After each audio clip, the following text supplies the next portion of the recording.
Këto janë pamjet e Bregdetit të Kunes në Shëngjin pas stuhive detare të javëve të fundit. Disa pisha 10 vjeçare janë tharë dhe rrëzuar, e të tjera janë gati të bien. Erozioni detar në këtë zonë turistike ka marrë për masa të frikshme, duke sjellë disa herë edhe bashkim të detit me lagunën.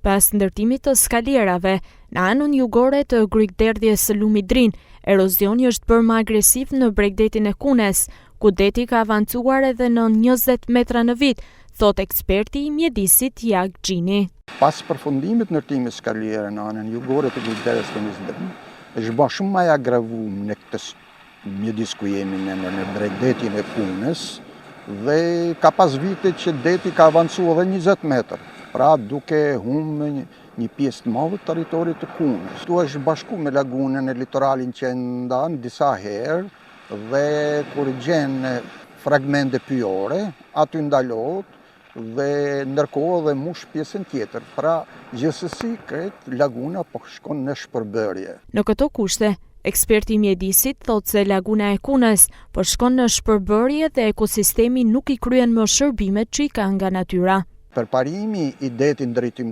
tokës me këtë shpejtësi që ka, e bën gjithmonë situatën më të brishtë nga ana ekologjike.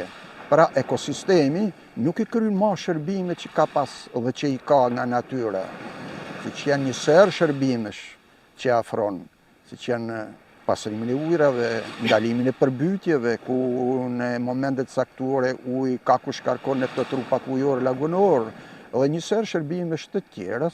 Alarmi për erozionin detar në zonën e Kunevajinit në Shëngjin është dhënë prej vitesh.